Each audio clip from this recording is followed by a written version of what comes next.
Brothers and sisters, ang ato ang preaching series na gihapunta sa Unboxing the Biblical Christmas. So let's proceed. Ang ato ang third lesson is the impact of Christmas. Ato ang hisgutan igsoon.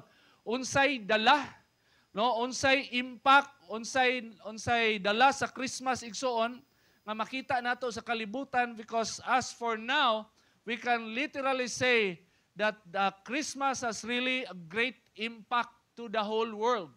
No, tibuok kalibutan igsoon nakabalo, nakadungog, o kabalo sila unsa nga season o unsa ang iselebrar karong taknaa, karong bulana igsoon. Dili malilong, dili matago, gipanganak si Jesus.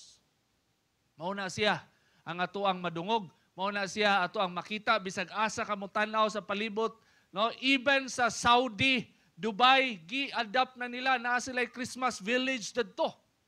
No, na with all the budget pa sa government, kaya unana yun, gi-recognize, even Muslim countries, even mga countries nga mga, mga communist countries, they recognize Christmas. Unana ang impact, global, no, worldwide impact. Nung ato ang tanawon igsoon, based from the Bible, nganong unana kadako ang impact sa Pasko.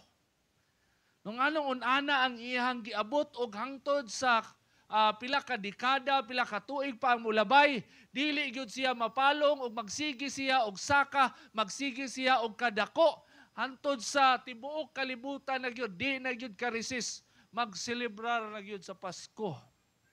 No, unana ka grabe, na-consume gyud ang tibuok kalibutan, na busy gyud, labi na kaganina, kinsa din ha ang nagdalag sa kanan o na traffic, naglisod mog sulod, nga naman, kay naay Pasko Fiesta. Oh, ang gobyerno, government-sponsored event, gis-celebrate ang Christmas. Unana ang iyang impact sa kultura. Igsuon, no? Magkos siya og traffic, grabe, musaka ang economy, grabe hinalinay, daghang mamilyonaryo panahon sa December. Mamilyonaryo ang mga negosyante, mapurdoy ang mga trabahante. Istorya mi sa mga pulis na ito ba, Sir, na-release na ang bonus. Matagal na. November pa, na-release na ang bonus. Ngayon, wala na kaming pera. Lahot na sila kwarta. Kahit November pa lang, gi-release naman nilang bonus. So wala na pang Noche Buena. Mato, nag-ampong lang mi, Lord, na ipanalangin maabot sa mga pulis. No, additional bonus. No, grabe kayo. No, overwhelming. How come? How come? All those things, no, happening in our time, in our culture. Grabe nakapenetrate ang Pasko, no? Ug tan-aw na to na, no? How Christmas Christmas bring impact to the world, no? Basahon na to sa Luke chapter 2, verse 8 to 20. No, mo ni ang verse nga to ang tanawon, another perspective of the Christmas story. No, in verse 8, that night, no, there were shepherds staying in the fields nearby, guarding their flocks of sheep. In verse 9, suddenly an angel of the Lord appeared among them, and the radiance of the Lord's glory surrounded them. They were terrified, but the angel reassured them. Don't be afraid, he said. I bring you good news that will bring great joy to all people. The Savior, yes, the Messiah, the Lord, has been born today in Bethlehem, the city of David, in verse 12. And you will recognize him by this sign. You will find a baby wrapped snugly in strips of cloth, lying in a manger. No, gi-emphasize yun din nga makita, ma-recognize daw nila ang bata, pinaagi sa sign, pinaagi sa sinyalis. No, di kakaiba gyud ay ng bata nga gibutang sa manger sa pasungan, tagsa ra gyud ay na. So kung makita kag bata nga naa diha, sinyalis na din na siya ordinaryong palanawon. No, in their time, no, weird na siya, no, pinasahi na siya. Pero maunay sinyalis nga gihatag sa ila in verse 13. Suddenly the angel was joined by a vast host of others, the armies of heaven, praising God, saying, Glory to God in highest heaven, and peace on earth to those with whom God is pleased. When the angels had returned to heaven, the shepherds said to each other, Let's go to Bethlehem. Let's see this thing that has happened, which the Lord has told us about. They hurried to the village and found Mary and Joseph, and there was the baby lying in a manger. After seeing him, the shepherds told everyone what had happened and what the angel had said to them about this child. All who heard the shepherd's story were astonished, but Mary kept all these things in her heart and thought about them often. The shepherds went back to their flocks, glorifying and praising God for all they had heard and seen. It was just as the angel had told them. That is the story, the perspective, no, for the shepherds and the angels. So, pangutana, nganong grabe kaayo ang impact sa Pasko, sa kalibutan igsoon? Nganong grabe kaayo nakapenetrate o nganong grabe kaayo nakasulod sa matag panimalay o sa matag country igsoon, even sa mga lugar nga dili kadawat-dawat ang Christianity, but still they could not escape hearing the rumors and the story of Christmas. Nana. No? So nako itulo ka punto na igsoon. Reason why Christmas has a great impact to the world.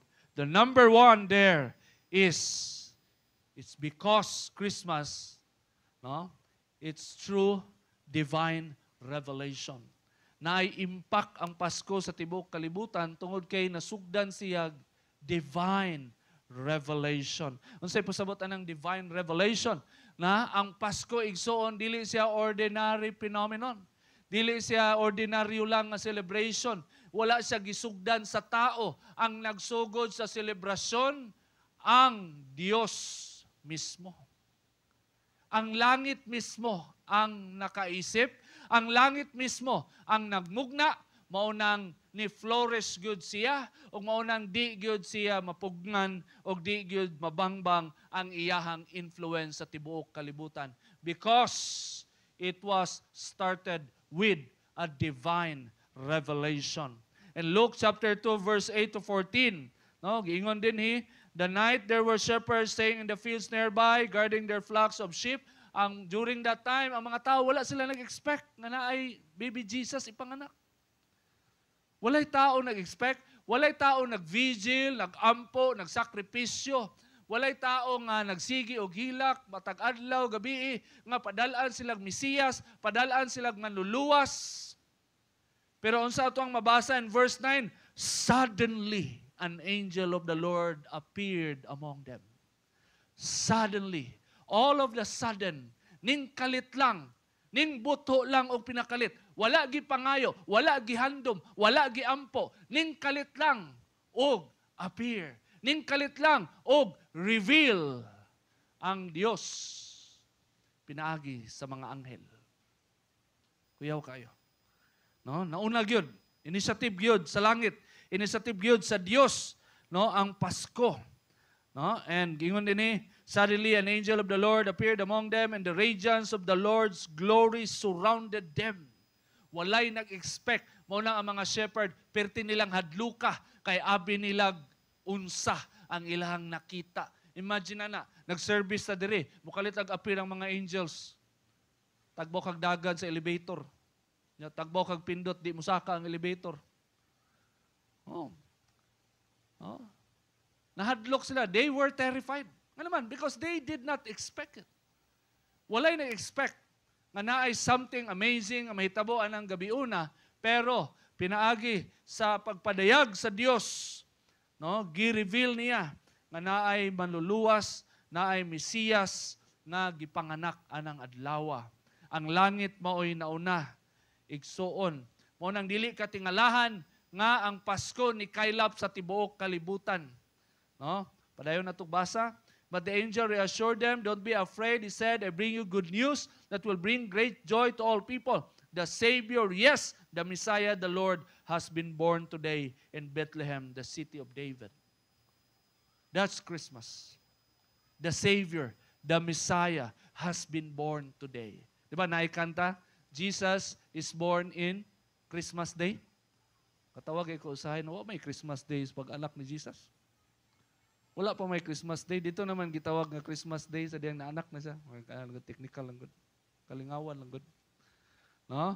So gipanganak, no, ang Mesiyas, ang Savior. No? In verse 12, and you will recognize him by the sign, you will find a baby wrapped snugly in strips of cloth lying in a manger. Then suddenly, napadyod, First, usa ka angel lang.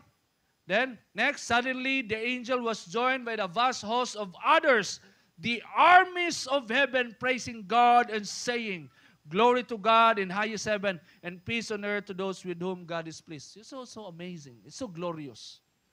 No? Nganong naidako nga impact ang Pasko tungod kay ang Dios nagpadayag. There is a divine revelation. No, gigamit ang usa ka anghel ug dili lang usa ka anghel, no, vast of hosts of armies of heaven. No, millions of angels, thousands, millions of angels used by God to reveal the glory of that day. Unana siya ka-glorious. Unana siya ka-amazing. No? Walang makita ni mo igsoon, unang dili katingalahan, nganong ang Pasko, bisag asa ka mulingi, makita ni mo na adyo'y impact tungod kay nauna ang langit. Mao ni initiative sa langit. No? Thoughts to keep. Christmas brought so much impact to the world because it is not man's initiative, but God's.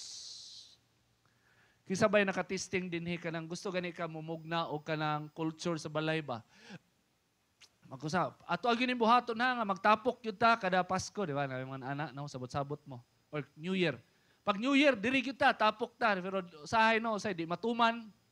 Usahay, asa naman to sila? Antod sa di na yun matuman, wala na yun makasunod. Reunion, family, clan reunion. No, for 5 consecutive years, 10 consecutive years. Pero after that, maluya na, kaya nangamatay na itong mga founder. No, sa reunion, kay, no, gikuha na sad sila. No, so di gyud mapurso, na mga reunion nga di na gyud ka purso ba. Binuhat sa tao nga mga activity, no, nagatry tag create og mga activity, kultura, no, dili mo lahutay nganuman kay tao man ang nagmugna. Pero ang Pasko igsoon, kuyaw man kaayo. Pila na ka years, decades, centennial, no, hundreds, thousands of years giselebrar gihapon og nagsigi pa jud increase ang iyahang influence. Nga naman, kay gisugdan di ay siya, dili siya initiative sa tao, kundi initiative siya sa Dios. Initiative siya sa Dios. No? Ikaduha, because it is divinely revealed, no one and nothing will be able to hide or cover it. Walay anybody sa kalibutan, even the most influential person, he cannot cover, he cannot hide the story of Christmas. Because it is divinely revealed from heaven. Amen? No? Divinely revealed from heaven. No? Ikaduha, no, ngano ang Pasko, grabe ang impact sa kalibutan because of the word divine inspiration. Nainay mong katapad, divine inspiration. Divine, di ba na-divine dere? Pangalan? Oh, divine. Sikat yun si divine ron. Kaya ang first point, divine revelation. Ang second, divine inspiration. Anong grabe ang impact sa Pasko tungod kay naasiyay divine inspiration. No, in Luke chapter 2 verse 15 to 16. Now when the angels had returned to heaven, the shepherds said to each other, after the revelation, sa dihang nakita na nila ang gipadayag, ang himaya, ang glory, ang mensahe sa Dios gipadayag na sa mga shepherds. Unsay next effect? Mo na ilang na-realize, let's go to Bethlehem. Let's see this thing that has happened, which the Lord has told us about. That is the after effect of a divine revelation. If there is a divine revelation, the next thing that will take place is the divine inspiration. Ma-inspire ka. Makabaton ka grabing desire nga mutuki, nga makabalo, nga gusto nimo makita, madungog o masinati unsay gi-reveal sa ibuha ug maunay gibati sa mga shepherd. In verse 16, they hurried to the village and found Mary and Joseph, and there was the baby lying in the manger. So na-confirm ang giingon sa ilaha, nakita nila ang bata na mo'y giingon sa anghel. Sa dihang gipadaygan sila sa Dios, nakabaton sila divine inspiration.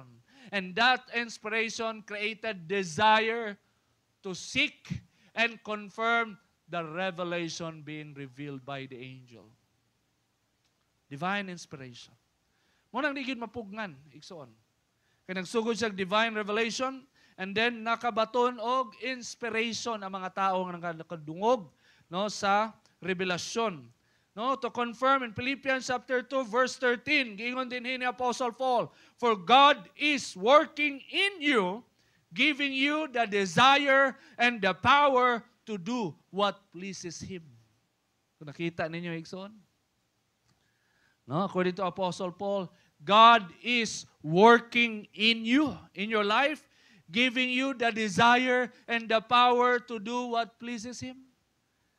Sa dihang ang mga shepherd, nakadungog sila sa angel.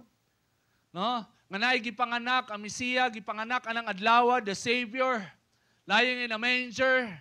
And then, ingon sila, sige, atuon na ito ni. Do you think it's by their own will? No?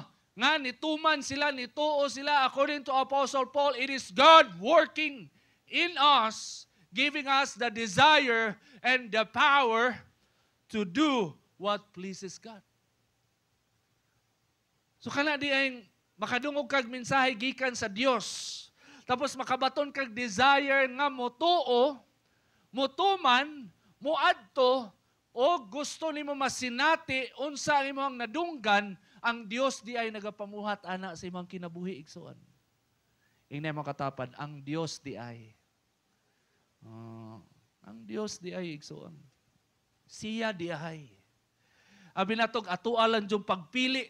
Abi natog kita lang jud ang nipili, pero nasugdan siya revelasyon, nasugdan siya mensahe gikan sa langit, ug sa diyang nadungog nimo ang mensahe gikan sa langit, gibutangan kag divine inspiration. Gi-inspire ka sa Ginoo. Gitagaan kag desire. Gitagaan ka og power, conviction, nga motuman, mubuhat sa unsay makalipay sa Dios. O kalipay sa Dios ang mga shepherd, makita nila ang Mesiyas. Maunay kalipay sa Dios anang adlaw. O kalipay sa Dios nga ang tibuok kalibutan makabalo nga si Kristo na tao. Nga ang Mesiyas ang manluluwas na tao sa panahon sa Pasko. It's not happy holiday. It's Merry Christmas. Amen? No, divine inspiration. Ang Dios nagapamuhat, ang Dios nagabutang og desire sa imong kasing-kasing. Mo nang naa ka dinhi, mo nang naata dinhi, mo nang nagselebrar ta, mo nang niamot ka sa Christmas party. Divine inspiration. Gi-inspire ka. Gibutangan kag desire. Gibutangan kag power, conviction para iselebrar ang Pasko. Para makabalo, para ma-confirm, para makita, o para makita gyud masinati unsa gyud ang Pasko. Thoughts to ponder. Now, Christmas brought so much impact to the world because it is God's doing, working through ordinary people. Now, munang grabe ang impact sa Pasko tungod kay ang Dios nagapamuhat sa mga tao nga ordinaryo sama sa mga shepherd. They live a very ordinary life. Kabalo ba mo sa background na ng mga shepherd? Wala sila uli ay. Magsigira na silang bantay 24/7. Silang mga shepherd, silang mga sheep. Muna ilang kinabuhi. Very ordinary. Pero sa dihang gipadaygan sila sa Dios. No, gipadaygan sila, gi-reveal, gi-inspire. Ang ilang ordinaryo nga kinabuhi nahimong extraordinary. Nga naman, kay namuhat man ang Dios silang kinabuhi. Gi-inspire man sila. And second, the impact of Christmas will continue to escalate because the spirit behind it does not grow weary nor slumber. Munang dili katingalahan igsuon nga ang Pasko di gud mapalong. Di na gina mapalong. Mura nagkalayo nga gisugdan sa una. Magsigi og saka, magsigi og escalate. Lain mo try og cover, lain mo try og kanang change, no, ilisan og Santa Claus ang baby Jesus, no, ilisan og medyas og kanang mga candy symbols, ang mga biblical symbols na ay nag-effort yun sa business sector, mao na ilahang trending, pero igsuon, di man yun nila mapildi ang tinuod nga selebrasyon. Na-establish naman. Tungod kay na may divine inspiration. Dili lang tao, no? Dili lang ordinary people, dili lang tawhanon, no, ang nagapamuhat, kundi at behind of it there is the Spirit of God. And the Spirit of God, dili gyud makapoy, dili gyud matulog, magsigi og convict, magsigi og inspire, magsigi og butang og desire og gahom nga mobuhat sa unsay gusto sa Dios. No? Nganong dako kayo og impact ang Pasko?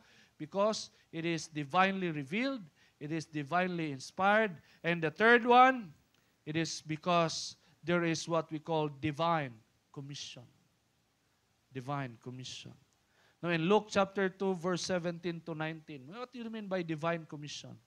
After you receive a revelation from God, makabaton kag desire nga motuman, mo follow, mo obey, no, makabaton kag conviction nga mosunod, mobuhat sa unsay gusto sa Dios. And then thirdly, naadyo siya di gyud ni mawala pag naay divine revelation, ang ending ana naadyo gitawag nga divine commission. Naadyo sense of mission, naadyo goal, desire to share the story to everyone. And Luke chapter 2 verse 17 to 19, mo ni ang na-realize sa mga shepherd in verse 17. After seeing him, the baby Jesus, the shepherds told everyone what had happened and what the angel had said to them about this child.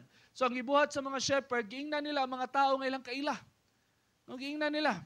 No, ang unsay giingon, no, sa angel about sa bata in verse 18. All who heard the shepherd's story were astonished, but Mary kept all these things in her heart and thought about them often. When they received the revelation from heaven, then they have this desire to confirm. Unsay gingon sa angel. Sa dihang na-confirm nila nga tinuod ang gingon sa angel, unsay next silang gibuhat? Giingnan nila ang tanan. No? Oh? The shepherds told everyone. It sounds like Great Commission. Go and make disciples, preach the gospel, tell everyone about Jesus. But you know what? Panahon sa Pasko di gibuhat na din ni mao din ni espiritu.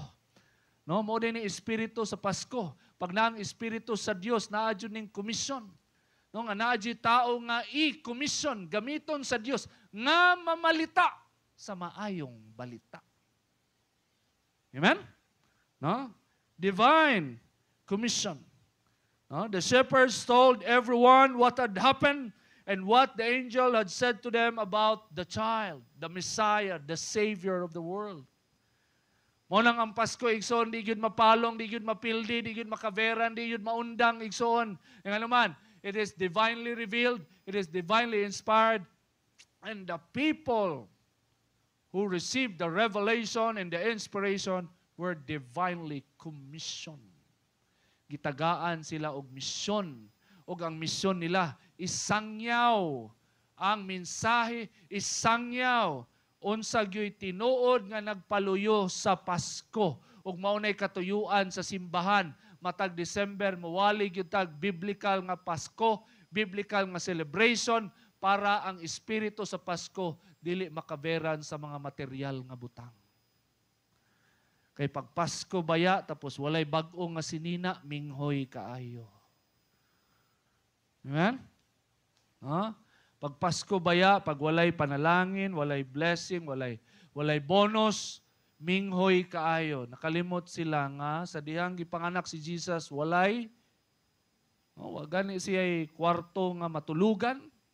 Very simple kaayo ang Pasko. No? Walay mga anything nga nindot kaayo. No? Simple lang kaayo ang setup, pero naa ang espiritu sa Pasko. No? Dito ba gi-declare sa angel, joy to the world. Joy to the world ha, pero walay fireworks. Pero sige gamit sa Ginoo, angels heaven. Gihimong fireworks. No? Mo man na inspiration na ng mga fireworks, mga angels man na kunuhay nga manana. No? Pero igsuon naa ang espiritu. No? So di gyud mapalong, di gyud mawala, di gyud maundang ang pagselebrar sa Pasko because it is divinely commissioned by God.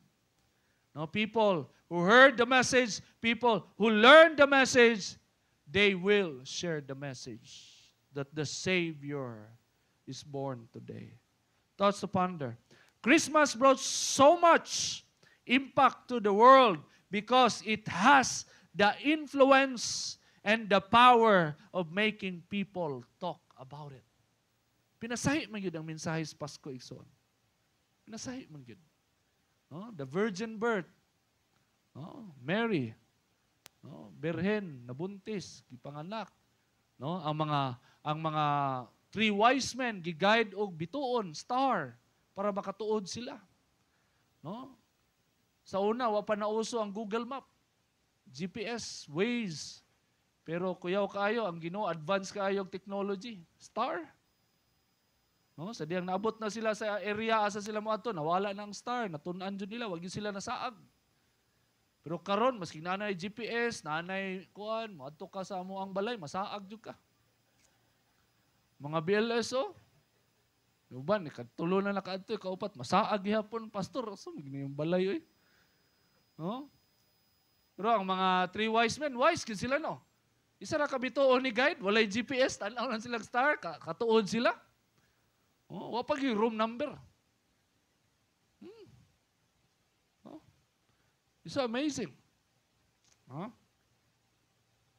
Next, when you discover the real story of Christmas, you will be divinely commissioned to tell others what you know about Jesus. This is Christmas. No, and God wants us to be inspired. God wants us to really work with Him nga ang Pasko, padayunon ginato. Ang pagselebrar sa tinuod nga Pasko, padayunon ginato. It's not all about the gifts. It's not all about the celebration itself or the decorations or the food on the table, but it's all about what God has done for the world by sending His Son, Jesus, to be the Savior of the world. That's Christmas. Amen? Amen? That's Christmas. No? Word to remember. The impact of Christmas on the world is unending because it is the work of the divine. God will never stop revealing its meaning, inspiring and commissioning believers to share to everyone about what He has done for the world. No, di gyud ni maundang. Ang Dios di gyud siya maundang. Siya ang nagsugod, siya sad ang mutiwas. Kita igsoon, we are just working with God. We are just working with God. God will never stop inspiring us. God will never stop commissioning us. God will never stop using us to tell all our family members, our friends, our loved ones to celebrate the real spirit of Christmas. So I challenge everyone. Panahon sa Pasko, I challenge everyone. Pag-initiate. Pwede ta mag-praise and worship December 24. Kaya it's all about Jesus man ni ma. Or kung dili praise and worship, at least mag-prayer mo together with your family. No, mag-pray mo, pasalamat tas tanang panalangin nga gihatag sa Ginoo. No, gampo ta ma. No, family, encourage your family members kung maka-praise and worship, and then maka-read mo Bible reading katong gi-read nato, no, Christmas story. Basahon ninyo sa family before mangaon sa Noche Buena. Amen? No, before mag Noche Buena. No, before ninyo kauno ng ham. Ay, ham. No, spaghetti, macaroni, magkuyog mingo na sila, igsuon man na sila, spaghetti, macaroni. Bago ta mangaon ana, no, magkuanta. No, you initiate opening prayer, mag-prayer mo with the family. No, regardless of denomination, it doesn't matter. You initiate. And then, you read a Bible story, Christmas story. You read. And then, you bless the family, bless the food. Do it. That's a challenge for this season if you want to celebrate according to the biblical perspective. December 24, kung di ka kalusot anang 24, New Year na lang. New Year, pagkuanta, prayer. Tapos, mag-read ta og word. Salamat tas Ginoo for 2024. No, and then prayer, good prayer declaration for 2025. Nindot kay na siya, sugdi na ninyo. Bahala gyud mo mga kauban hubog. Ibuhat na ko na sa una. Oh, kung mga kauban hubog, kuyo kay impact. No? Naadjay buhaton ng Ginoo. Amen? No, that's our challenge, sowers. Christmas season. Okay? You will initiate to conduct prayer for the family, December 24. Praise and worship. Kung gusto ka, maka-praise and worship, naka-gitara or YouTube ba? And your Bible reading, Christmas story. And then, declare prayer para sa imuhang family members. Ikaw dyan mag-initiate. Kaya di na sila mo initiate. No? Ikaw yun. Kaya ikaw yung gamiton sa Ginoo. Ano naman? Because you receive a divine revelation and you receive a divine inspiration and you are commissioned by God to tell the story about Jesus. Amen? That's all step.